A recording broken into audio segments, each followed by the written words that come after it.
Hi, welcome to day 51 of reading the Bible from Genesis to Revelation.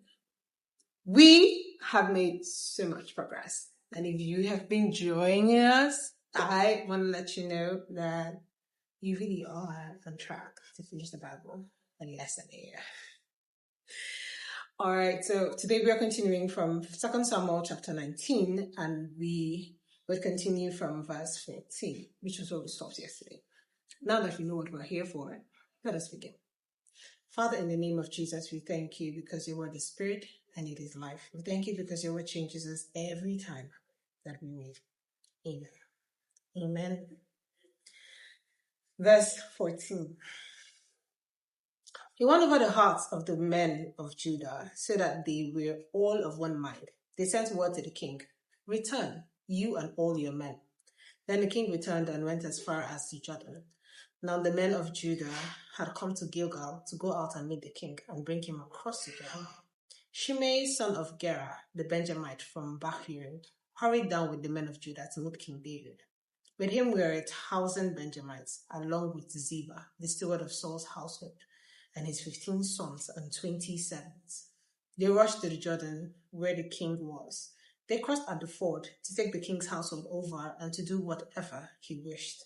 When Shimei, son of Gera, crossed the Jordan, he fell prostrate before the king, and said to him, "May my lord not hold me guilty. Do not remember how your servants did wrong on the day my lord the king left Jerusalem. May the king put it out of his mind, for I, your servant, know that I have sinned. But today I have come here as a first from the tribe of Joseph to come down and meet my lord the king." Then Abishai, son of Zeruiah, said, "Shouldn't Shimei be put to death for this? He cursed the Lord's anointed." David replied, "What does this have to do with you? You sons of Zeruiah, what right do you have to interfere? Should anyone be put to death in Israel today? Don't I know that today I am king over Israel?" So the king said to Shimei, "You shall not die."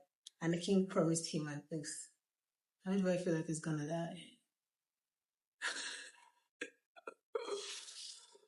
Okay. Mephibosheth, Saul's grandson, also went down to meet the king. He had not taken care of his feet or trimmed his mustache or washed his clothes from the day the king left until the day he returned safely. When he came from Jerusalem to meet the king asked him, "Why didn't you go with me, Mephibosheth?" He said, "My lord the king, since I, your servant, am lame, I said, I will have my donkey saddled and I will ride on it so that I can go with the king. But Ziba, my servant, betrayed me, and he has slandered your servants to my lord the king. My lord the king is like an angel of God, so do whatever you wish. All my grandfather's descendants deserve nothing but death from my lord the king. But you gave your servant a place among those who eat at your table. So what right do I have to make any more appeals to the king?" The king said to him, "Why say more? I order you and Ziba to divide the land." Mephibosheth said to the king, "Let him take everything, now that my lord the king has returned home safely." Barzillai the Gileadite also came down from Rogelim to cross the Jordan with the king, and to send him on his way from there. Now Barzillai was very old, 80 years of age. He had provided for the king during his stay in Mahanaim, for he was a very wealthy man. The king said to Barzillai, "Cross over with me, and stay with me in Jerusalem, and I will provide for you." But Barzillai answered the king, "How many more years shall I live, that I should go up to Jerusalem with the king? I am now 80 years old. Can I tell the difference between what is enjoyable and what is not? Can your servant taste what he eats and drinks? Can I still hear the voices of male and female singers? Why should your servants be an added burden to my lord the king? Your servant will cross over the Jordan with the king for a short distance, but why should the king reward me in this way? Let your servant return, that I may die in my own town, near the tomb of my father and mother. But here is your servant Kimham. Let him cross over with my lord the king. Do for him whatever you wish." The king said, "Kimham shall cross over with me, and I will do for him whatever you wish. And anything you desire from me I will do for you." So all the people crossed the Jordan, and then the king crossed over. The king kissed Barzillai and bade him farewell, and Barzillai returned to his home. When the king crossed over to Gilgal, Kimham crossed with him. Why? Okay. All the troops of Judah and half the troops of Israel had taken the king over. Soon all the men of Israel were coming to the king and saying to him, "Why did our brothers, the men of Judah, steal the king away and bring him and his household across the Jordan together with all his men?" All the men of Judah answered the men of Israel, "We did this because the king is closely related to us. Why are you angry about it? Have we eaten any of the king's provisions? Have we taken anything for ourselves?" Then the men of Israel answered the men of Judah, "We have 10 shares in the king, so we have a greater claim on David than you have. Why then do you treat us with contempt? Weren't we the first to speak of bringing back our king?" For the men of Judah pressed their claims even more forcefully than the men of Israel. Chapter 20. Now a troublemaker named Sheba, son of Bichri, a Benjamite, happened to be there. He sounded the trumpet and shouted, "We have no share in David, no part in Jesus' son. Every man to his tent, Israel." Oh. So it was a troublesome person that said this in the room that everybody's always saying to your tent, all Israel. And he did this to brew some kind of contempt or war, something like that. You learn these things every day. Let's continue. So all the men of Israel deserted David to follow Sheba, son of Bichri. But the men of Judah stayed by their king all the way from Judah to Jerusalem. When David returned to his palace in Jerusalem, he took the 10 concubines he had left to take care of the palace and put them in a house under guard. He provided for them, but had no sexual relations with them.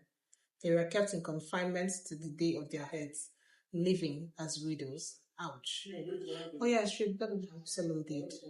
Then the king said to Amasa, "Summon the men of Judah to come to me within 3 days, and be here yourself." But when Amasa went to summon Judah, they took longer than the time the king had set for him. David said to Abishai, "Now, Sheba, son of Bichri, you do us more harm than Absalom did. Take your master's men and pursue him, and he refined fortified cities and escaped from us." So Joab's men and the Kerethites and Peletites and all the mighty warriors went out under the command of Abishai. They marched out from Jerusalem to pursue Sheba, son of Bichri. While they were at the great rock in Gibeon, Amasa came to meet them. Joab was wearing his military tunic, and strapped over it at his waist was a belt with a dagger in its sheath. As he stepped forward, it dropped out of its sheath. Joab said to Amasa, "How are you, my brother?" Then Joab took Amasa by the bed with his right hand to kiss him.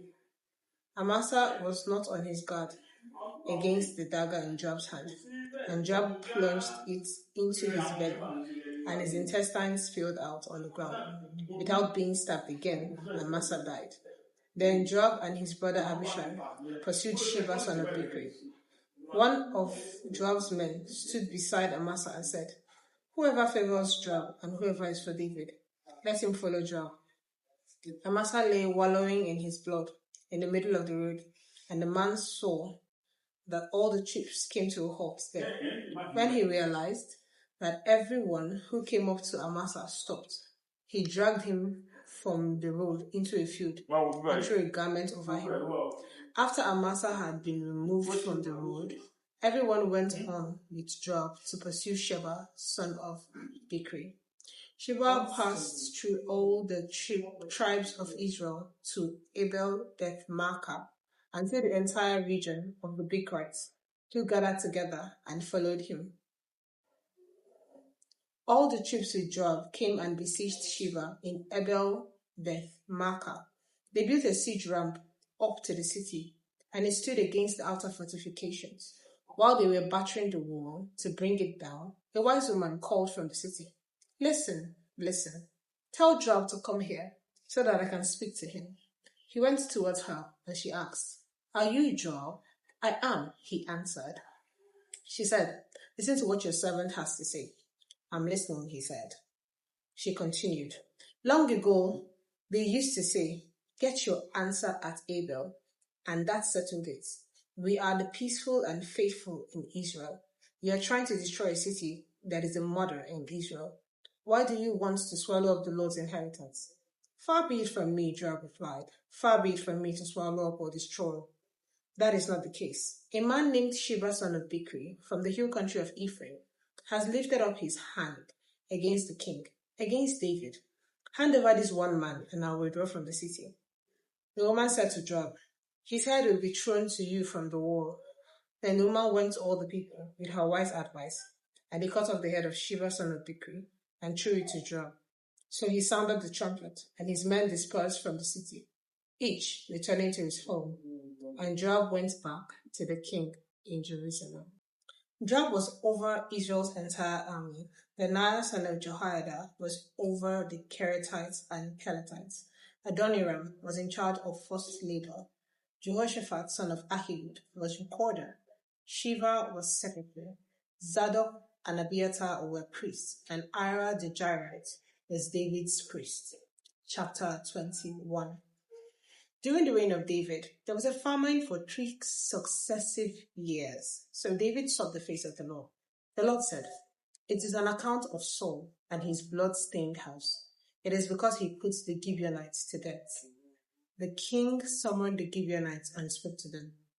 Now the Gibeonites were not part of Israel, but were survivors of the Amorites. Yeah, I think I remember the Gibeonites. The Israelites had sworn to spare them, but Saul, in his zeal for Israel and Judah, had tried to annihilate them. David then asked the Gibeonites, what shall I do for you? How shall I make atonement so that you will bless the Lord's inheritance? The Gibeonites answered him, we have no right to demand silver or gold from Saul or his family, nor do we have the right to put anyone in Israel to death. What do you want me to do for you? David asked. They answered the king, as for the man who destroyed us and plotted against us, so that we have been decimated and have no place anywhere in Israel, let 7 of his male descendants be given to us to be killed, and their bodies exposed before the Lord at Gibeah of Saul, the Lord's chosen one. What happened to we cannot demand anything to be killed? Kill it. What? Kill a day? No. I remember the Gibeonites because they were the ones that came to Israel and they deceived the Israelites into making peace with them, right? At the time when Israel was supposed to fight, I think Moses was saying that all that time. Israel was supposed to fight all these other people. So they heard about the God of Israel and they were scared, but they wanted to make peace with Israel. So they deceived them, into like oath with them. And they were really close to them, right? So I remember them, now they want to keep it. After saying, let's continue. So the king said, I will give them to him. The king spared Mephibosheth son of Jonathan, the son of Saul, because of the oath before the Lord between David and Jonathan, son of Saul. But the king took Ammoni and Mephibosheth, the 2 sons of Aiah's daughter Rizpah, whom she had borne to Saul, together with the 5 sons of Saul's daughter Neruel, whom she had borne to Adriel, son of Barzillai, the Meholathite. Now I'm getting into the confused. The other Barzillai, who was he? Who is he? Okay, no. Barzillai the Gileadite. This is Barzillai the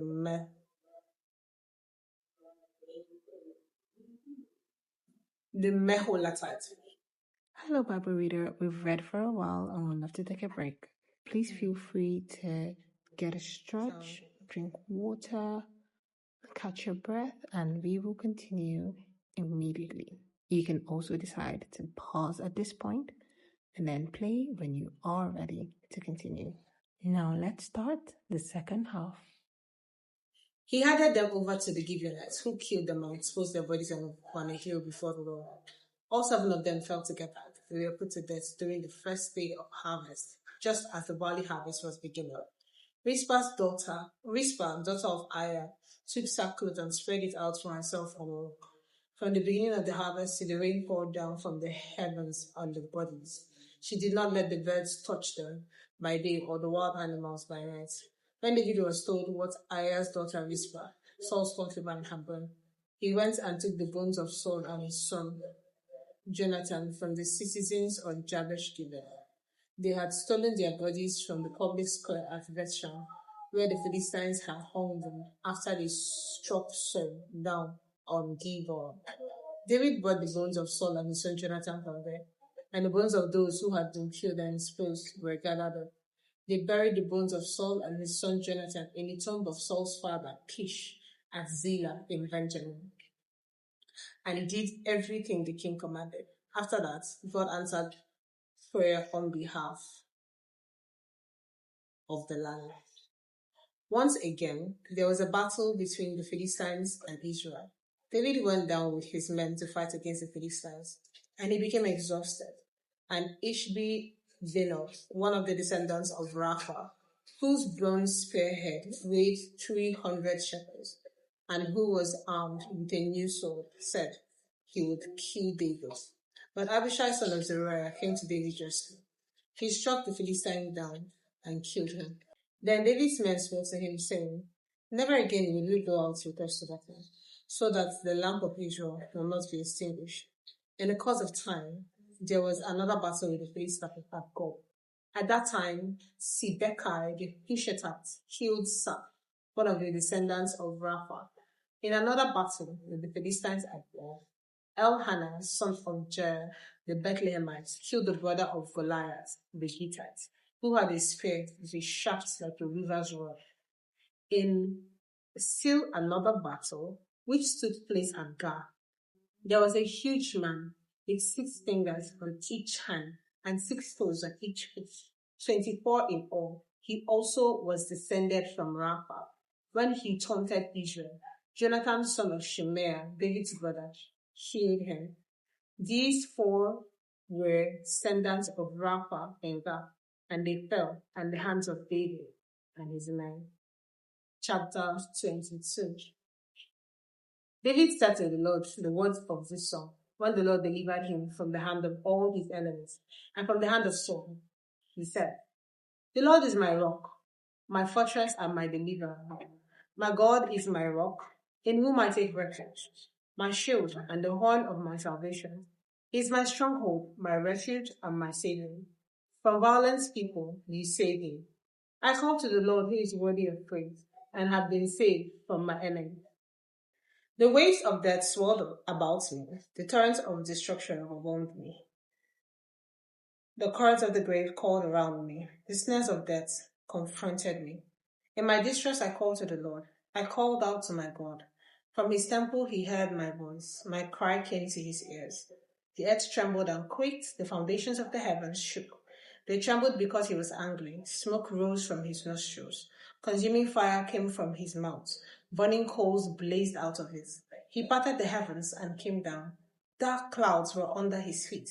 He mounted the cherubim and flew. He soared on the wings of the wind. He made darkness his canopy around him, the dark rain clouds of the sky. Out of the brightness of his presence, bolts of lightning blazed forth. The Lord thundered from heaven. The voice of the Most High resounded. He shot his arrow and scattered the enemy. With great bolts of lightning, he routed them. The valleys of the sea were exposed, and the foundations of the earth laid bare at the rebuke of the Lord, at the blast of breath from his nostrils. He reached down from on high and took hold of me. He drew me out of deep waters. He rescued me from my powerful enemies, from my foes, who were too strong for me. They confronted me in the day of my disaster, but the Lord was my support. He brought me out into a spacious place. He rescued me because he delighted in me. The Lord has dealt with me according to his righteousness. According to the cleanness of my hands, he has rewarded me. For I have kept the ways of the Lord. I am not guilty of turning from my God. All his laws are before me. I have not turned away from his decrees. I have been blameless before him and have kept myself from sin. The Lord has rewarded me according to my righteousness, according to my cleanness in his sight. To the faithful, you show yourself faithful. To the blameless, you show yourself blameless. To the pure, you show yourself pure. But to the devious, you show yourself shrewd. You save the humble, but your eyes are on the haughty to bring them down, to bring them low. You, Lord, are my lamp. The Lord turns my darkness into light. With your help, I can advance against a trip. With my God, I can scale a wall. As for God, his way is perfect. The Lord's word is flawless. He shields all who take refuge in him. For who is God besides the Lord? And who is the rock except our God? It is God who arms me with strength and keeps my way secure. He makes my feet like the feet of a deer. He causes me to stand on the heights. He trains my hand for battle. My arms can bend a bow of bronze. You make your saving help my shield. Your help has made me great. You provide a broad path for my feet, so that my ankles do not give way. I pursued my enemies and crushed them. I did not turn back till they were destroyed. I crushed them completely, and they could not rise. They fell beneath my feet. You armed me with strength for battle. You humbled my adversaries before me. You made my enemies turn their backs in flight, and I destroyed my foes. They cried for help, but there was no one to save them. To the Lord, but he did not answer. I beat them as fine as the dust of the earth. I pounded and trampled them like mud in the street. You have delivered me from the attacks of the peoples. You have preserved me as the head of nations. People I did not know now serve me. Foreigners cower before me. As soon as they hear of me, they obey me. They all lose heart. They come trembling from their strongholds. The Lord lives. Praise be to my rock. Exalted be my God, the rock, my Savior. He is the God who avenges me, who puts the nations under me, who sets me free from my enemies. You exalted me above my foes. From a violent man you rescued me. Therefore I will praise you, Lord, among the nations. I will sing the praises of your name. He gives his king great victories. He shows unfailing kindness to his anointed, to David and his descendants forever. Chapter 23. These are the words of David, the inspired utterance of David, son of Jesse, the utterance of the man exalted by the Most High, the man anointed by the God of Jacob, the hero of Israel's songs. The Spirit of the Lord spoke through me. His words are on my tongue. The God of Israel spoke. The Rock of Israel said to me, when one rules over people in righteousness, when he rules in the fear of God, he is like the light of morning at sunrise on a cloudless morning, like the brightness after rain that brings grass from the earth. If my house were not right with God, surely he would not have made with me an everlasting covenant, arranged and secured in every path. Surely he would not bring to fruition my salvation and grant me my every desire. But evil men are all to be cast aside like thorns, which are not gathered with the hand. Whoever touches thorns uses a tool of iron or the shaft of a spear. They are burned up where they lie. These are the names of David's mighty warriors. Josheb Bas Heber, a Tachemonite, was chief of the three. He raised his spear against 800 men, whom he killed in one encounter. Next to him was Eleazar, son of Dodai, the Ahohite, as one of the three mighty warriors. He was with David when they taunted the Philistines, gathered at Pas Dammim for battle.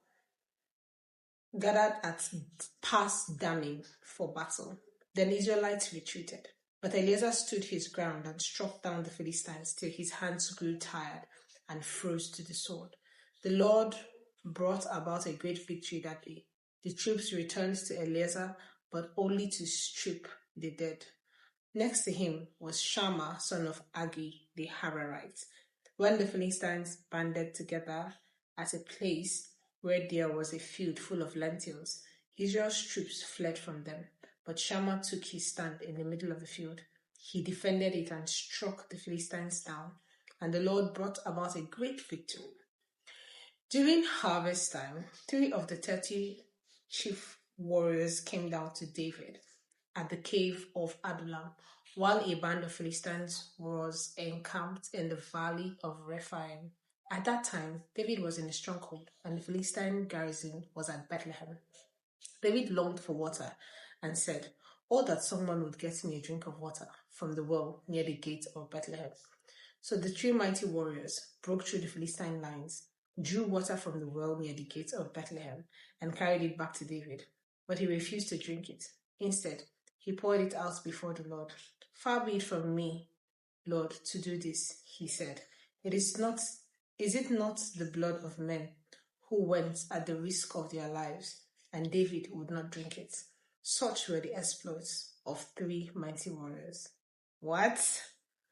Okay, great exploits, by the way. Why would you not drink the water? These guys have gone through hell and back to get you water. I think that David's men were actually so loyal. Like, too loyal. They were loyal to David and not to their, how do I put it? They were loyal to David in a way that they sought for what would be good for David. Not necessarily what David wanted, but what would be good for him. Like, they were that loyal. That's crazy. Abishai, the brother of Joab, son of Zeruiah, was chief of the three. He raised his spear against 300 men, whom he killed, and so he became as famous as the three. Was he not held in greater honor than the three? He became their commander, even though he was not included among them. Benaiah, son of Jehoiada, a valiant fighter from Kabzeel, performed great exploits. He struck down Moab's two mighty warriors. He also went down into a pit on a snowy day and killed a lion. And he struck down a huge Egyptian, although the Egyptian had a spear in his hand. Benaiah went against him with a club. He snatched the spear from the Egyptian's hand and killed him with his own spear. Such were the exploits of Benaiah, son of Jehoiada.